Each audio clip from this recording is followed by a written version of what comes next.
Well, yesterday, 4 Americans and 3 Russians were indicted from the Oarhoo movement. Now, we've had Chairman O'Malley on the show before to discuss the fact that he had been raided, that the government was going after this movement, the Oarhoo movement, trying to paint them as being essentially Russian puppets. And we've heard this narrative throughout.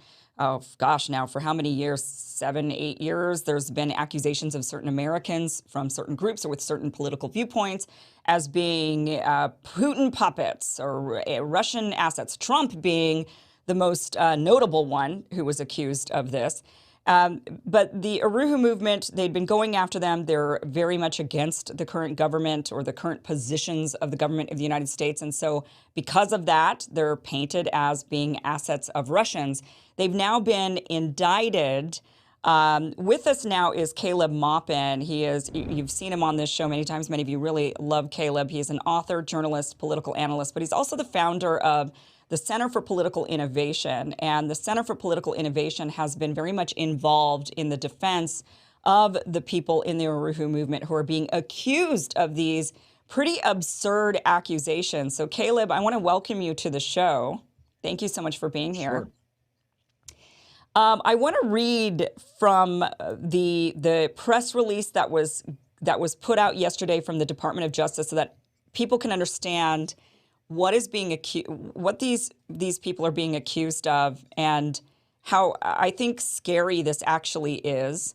It starts off: U.S. citizens and Russian intelligence officers charged with conspiring to use U.S. citizens as illegal agents of the Russian government.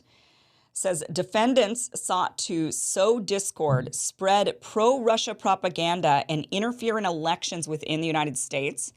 A federal grand jury in Tampa, Florida, returned a superseding indictment charging 4 U.S. citizens and 3 Russian nationals with working on behalf of the Russian government and in conjunction with the Russian Federal Security Service, the FSB, to conduct a multi-year foreign malign influence campaign in the United States. Among other conduct, the superseding indictment alleges that the Russian defendants recruited, funded, and directed U.S. political groups to act as unregistered illegal agents of the Russian government and sow discord and spread pro-Russian propaganda. The indicted intelligence officers in particular participated in covertly funding and directing candidates for local office within the United States. Caleb, first of all, tell us what the Oarhoo movement is about so that people can understand how absurd this accusation is on its face. Well, this is an organization that has been around for many decades. They are Black nationalists in their orientation. My understanding is that their slogan is unity through reparations. They approach white people to pay reparations to the Black community. They use those reparations to create services in the Black community, like farmers markets, services for pregnant women, access to health care, classes on proper eating, and et cetera. And they've been around for quite some time. They are one of the many wings of the Black liberation movement in the United States. They have a particular interpretation of the history of colonialism. They see the various African peoples throughout the world as one nationality. And they have been doing this for many, many, many decades. And now we see them, not only have they been raided by the FBI, had guns and drones flown into their homes, guns drawn and pointed in their faces, dragged out in handcuffs. And now we see them indicted, facing possibly 10 years in prison. This should be utterly horrifying to anyone who knows the history of McCarthyism and civil liberties and COINTELPRO in this country. Okay, so these are Black national. This is an organization that supports. I'm trying to figure out how this connects to Russia at all. How does a group that is advocating for reparations, advocating for embetterment of the Black community in America, how are they at all connected to Russians or even a pro-Russia narrative? Yeah, if you read this indictment and if you read the press release from the U.S. Department of Justice, there's barely any crimes even listed in there. I mean, they list things like they spoke on Zoom calls, that there was a Zoom call in Russia, a video conference, and they went on it. That's not illegal. It's not illegal to go on a Zoom call. It says that they sent out an email, promoting their interpretation, their understanding of the war in Ukraine, pointing out that among the forces in Ukraine backed by the United States, you have open white supremacists like the Azov Battalion. That's not illegal. The only thing in this indictment that you could possibly argue is really illegal is they claim that somehow their election campaign that they ran was somehow funded or directed from Russia. Now, obviously, that would be illegal, but I understand their attorneys are prepared to prove in court that that was not the case, and they've been running election campaigns like this for many decades. This Russian individual, Ionov, that they list as being their secret puppet controller,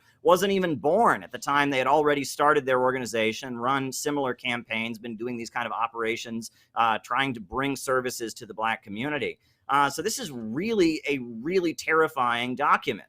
They're basically alleging that doing the activism that they do was somehow an operation from Russia, that somehow by spreading their perspective on the Ukraine conflict, which is their view, they do take the view that they view the United States government and its allies around the world as an expression of colonialism, and they tend to be sympathetic to countries like Russia and China that are in opposition. But they argue in this press release that somehow doing that constitutes illegal activity. There's a huge free speech implication if you read this. I mean, the ACLU should be all over this. Anyone concerned about civil liberties should look into this document. They're being accused of spreading their own understanding of world events, and that is being called operating as a foreign agent. And they're calling that a crime. They could get 10 years in prison for just expressing their view of world events. This would set an unbelievably dangerous precedent. They could go after anyone with a differing view of the war, of any of the government, the current government orthodoxy. If you present an alternative viewpoint, they could then, and then if you just happen to have a connection with any Russians whatsoever, I suppose, or if they've, even with this, it sounds like, let's say the Russians, they involved themselves in the Oarhoo movement. So if you have a movement that's going on and you've got certain viewpoints, and then maybe somebody from Russia involves themselves and says, hey, okay, I like this, maybe we'll support this. Then suddenly you're a criminal. Suddenly you could be charged. You could serve 10 years in prison because somebody happens to like your viewpoint and maybe wants to support your viewpoint. That is a dangerous precedent to set. It's very scary. They allege that this group went to some conferences in Russia, which is not a crime. They attended some conferences, and at these conferences, they spoke, and their views overlap with Russia's view on a number of things. They view the government in Kiev as not representing the Ukrainian people. They point out that in 2014 there was a coup, and Yanukovych was toppled and replaced with someone handpicked by the United States. And they have pointed out that as Black people, they're not thrilled about these white supremacist pro-Hitler forces that seem to be well embedded among the Ukrainians. But none of this is some conspiracy from Russia. It means they went to a conference, they met with some people who already agreed with them. They talked to them, they went on a video conference call, they sent out some emails, they made some statements. None of this is a crime. This is supposed to be the United States where we have freedom of speech. And if you have a different analysis of U.S. foreign policy than the prevailing one, you're allowed to spread that, and you're allowed to attend conferences in other countries with people who agree with you. There's not a crime here at this point, and that's the scary thing. I mean, the fact that they would even mention this in the state of the Department of Justice document, they're accusing them of doing things that are perfectly within their rights as Americans to do. And it's pretty clear this indictment is meant as intimidation. It's about trying to scare people like you, Kim, from doing what you do on your YouTube channel and challenging the prevailing narrative. If you read it, I mean, the way this document from the Department of Justice is written, it's making it sound like it is a crime to question U.S. foreign policy, to present the other side of the story. Everyone should be up in arms about this. This is huge. This is huge. This is actually huge that they're doing this, because they always start with an underdog when they're doing this. They always start with somebody smaller that they can squash when no one's paying attention. And they know that the Oarhoo movement is more of a niche group. It's a niche movement. Not a lot of people paying attention to the Oarhoo movement. So they can go after them, do this, set this precedent, and then start to go after larger and larger and larger groups or more prominent people that, because they have a precedent that was set. And they said, yeah, see, this was a crime. This is what now you've got Chairman O'Malley sitting in prison for 10 years, which he's how old, by the way, in his 80s, isn't he? So he'd be getting the rest of his life in prison potentially, sitting in there, and they'd say, well, this is what could happen to you if you canoodle at all with Russians and you have a viewpoint that is against the mainstream orthodoxy of the United States. And that's not because you've adopted the viewpoints of these Russians who happen to be around you. You just they agree with you. You agree with them. There's an agreement there. You happen to share the same opinion. It has nothing to do with anything other than we happen to share the same opinion. That is incredibly scary. Of course, they don't do this if you share the same opinion with a Brit. They don't do this if you share the same opinion with somebody in France or Australia or Germany, right? But they'll do this to you if you share the same opinion with somebody in Russia. And you can bet they're going to be doing this to you if you share the same opinion with somebody in China soon enough. That's next on the list. This will go after anybody and everybody, and they'll start with this group. I mean, this is absolutely frightening. Why do you think is the Oarhoo movement, from your knowledge, Caleb? Are they a very powerful group? Are they getting? Are they growing massively? What's the threat that this group potentially poses, or do you think they're just simply being used to set the precedent to start going after more and more people? This is a small, black nationalist-oriented socialist group that's been in the United States for many decades, doing what they do. And the most disturbing thing in that document is they keep using this phrase, sowing discord, as if that's what the crime is. If you cause people to disagree with you, if you have an argument with people, that constitutes a crime, sowing discord. And the hilarious thing is, if you look at what the Oarhoo movement and what the African People's Socialist Party are doing, they're doing the opposite of sowing discord. They are bringing black and white people together. They are setting up farmers markets and performing community services. And their view is that through this process of reparations, they can bring black and white people together. It's kind of the opposite from what we see from CNN, what we see from Fox, and the way U.S. mainstream media has mobilized around the Black Lives Matter issue, using it as kind of a culture war where you're on one side, you support the police, you're on one side, you support the black community, you're on one side. If you support gun control, you're on the other side. They're not framing things in the way mainstream media is at all. Their perspective and the message they put out is one that's far less intended to sow discord, far less polarizing.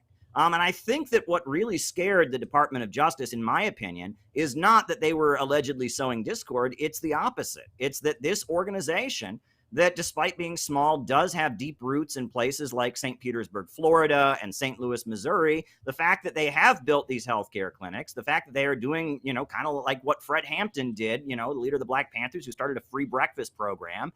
As our society is kind of crumbling and coming apart, they're setting up community services and building kind of a layer of political infrastructure of people that go to their farmers markets, of pregnant mothers who get their services, and therefore are more likely to listen to their message about colonialism and rejecting U.S. foreign policy and socialism, et cetera. And I think that is what really scares the Department of Justice. They're afraid of seeing a kind of a real community that has a critical view of U.S. foreign policy establishing roots in neighborhoods and communities across the United States. I think that's what they're really afraid of. And at the end of the day, I mean, it looks like if I look at what they're actually doing, they're bringing peace to communities that have big problems with gun violence. They're providing services. They're doing what our government should be doing and is failing to do.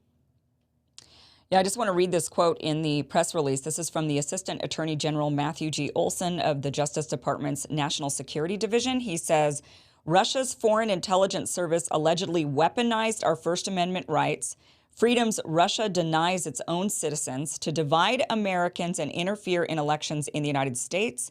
The department will not hesitate to expose and prosecute those who sow discord and corrupt U.S. elections in service of hostile foreign interests, regardless of whether the culprits are U.S. citizens or foreign individuals abroad. So yeah, it is about sowing discord. So if you just disagree with the U.S. government and they find you to be a bit of a troublemaker, you're a rebel rouser, then they're going to go after you and say, well, you are sowing discord. And if they can make a single connection between you and a foreign and somebody in a foreign national who maybe is in a position of government, which by the way is practically everybody in media, right?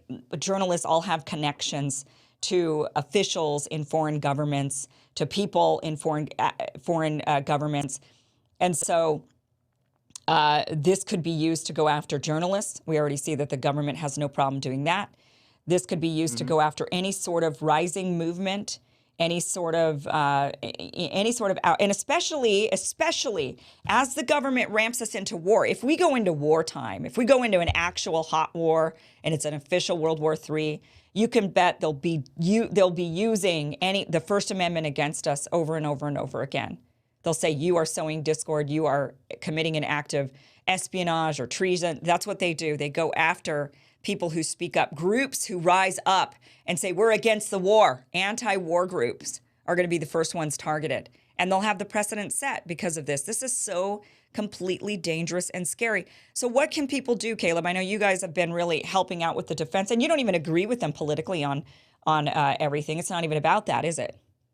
No, and it's not. And I have a different perspective. I mean, I'm also a socialist, but my views regarding the nature of the working class and class unity, et cetera, are quite different. And I have not worked with them over the years in my involvement in progressive activism. But when I saw that they're being targeted in the way that they are, and when I saw the raids that are going on, and when members of our organization heard the way they're being described and the implications, legally speaking, where they're basically trying to outlaw criticism of U.S. foreign policy, I thought our organization has to be involved. Now, I know that they are very worried about the possibility of their members being indicted and now at this point, going to federal prison, the possibility that they plan to fight this. They have a legal defense. They are trying to raise money for their defense. And I know that is a very important thing to them, and that they also want to mobilize people to speak up about this. And what disturbs me is that there are so many of these progressive people that love to talk about the Black Panthers from 40 or 50 years ago and love to say Black Lives Matter and give the fist, and it's so trendy and hip to be woke. But here we have a group of actual Black activists who have had their homes raided and are now being threatened with 10 years in prison just for speaking a certain way and just for, sowing discord with their words. And I don't see people speaking up on their behalf. And it's very frightening for me to see that, because it shows that a lot of what we hear from our U.S. officials, from Biden and Kamala Harris, all the way down to many of these progressive and left-wing YouTubers, is really just hollow bombast, right? They're trying to give the American government a woke makeover, the moral authority to attack countries like Russia by saying, oh, we're the center of anti-racism and LGBT rights, so now we have the moral authority to go attack other countries that we condemn for not being as woke as we are. It's all very, very phony. One thing that I will also add that is worth pointing out is I think that Biden in particular has had a grudge against the Oarhoo movement for many decades, because in 2008, when Biden was running as vice president under Obama, the Oarhoo movement disrupted Barack Obama's speeches in St. Petersburg, Florida. And it made national news that Black activists from the Oarhoo movement, they stood alone among the Black activist community for calling out Barack Obama to his face, for saying that he wasn't taking action around police brutality, saying that he wasn't really moving to stop the home foreclosure crisis the way he said he was. And it got national attention during the presidential campaign of 2008 that this group of Black activists were willing to expose Barack Obama for what he was. We saw that all the issues the Black community was concerned about got worse under the Obama administration. And that, by the time Barack Obama had left office, Baltimore had gone up in flames and Ferguson had had months of rioting, and that Barack Obama's promise that he was going to make a more perfect union and he was going to solve racial discord in the United States was all bunk. Well, they saw it back in 2008, and they were brave enough to challenge Barack Obama on that to his face. and get on national TV calling him out. And I think Biden has had it in for these people since then. I think the FBI has been watching these people since then and looking for anything they could possibly get them for, because they did that, because they had the bravery, and that in the black community, among black activist groups, when Barack Obama first came into office, there was this consensus that he had to be supported. They didn't go along with it. They had the courage to kind of go against the grain and call him out. And I think that's part of why they've been targeted like this. That, and of course, Biden doesn't like Russia, so you can mix the two together, and you've got yourself, a winning combination. I think it's going to be really interesting to see how, not just how, you mentioned, you make great points about all of these people that say, oh yeah, Black Lives Matter, and they're not really saying anything about these arrests and these indictments, but. I'm going to be interested to see how people on the right, this is a socialist group, the Oarhoo movement, the Oarhoo movement, but it'll be interesting to see if people on the right, who are, of course, very anti-socialist, anti-communist, if they will also speak up on behalf of this group, because this is no different than what happened to Trump. This is what they were trying to nail Trump for, and now they're going after this group instead, and I'm sure others are probably in the mix as well, or they've got their sights set on certain other groups and people. So I'm going to be interested to see if people on the right will also speak up on behalf of this organization and how the dangerous precedent that this sets. So where can people help them? Where's the defense fund?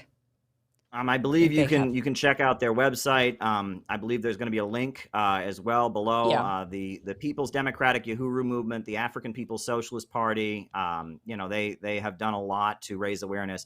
One thing I do want to add is that these people may be on the left or socialists, but I am convinced that part of the reason they're being targeted is because they are not Democrats.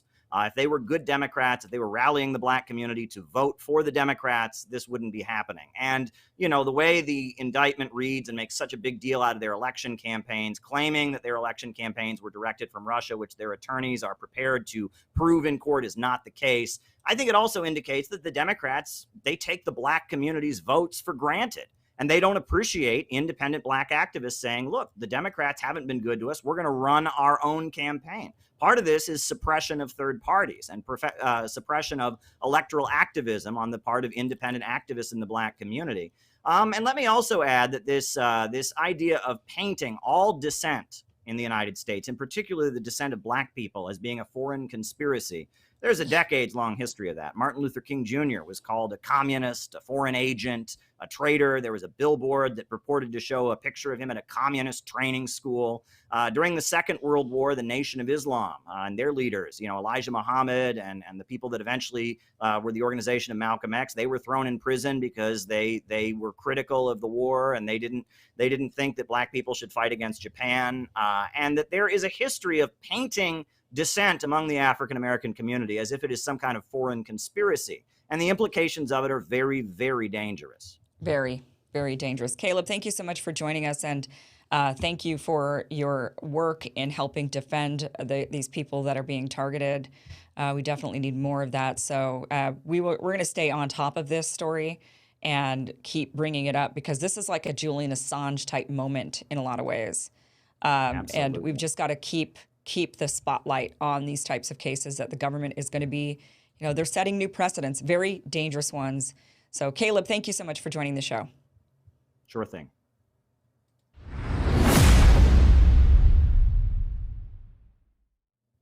All right, guys, that is it for tonight's show. Thank you so much for joining. Tomorrow we have a great one. Again, same time, same place. You can join us 6 p.m. Pacific, 9 p.m. Eastern. You will not want to miss it. Do have a great lineup for you tomorrow, but you're just going to have to wait and see who it is. So join us. Until then, have a great night. Bye-bye.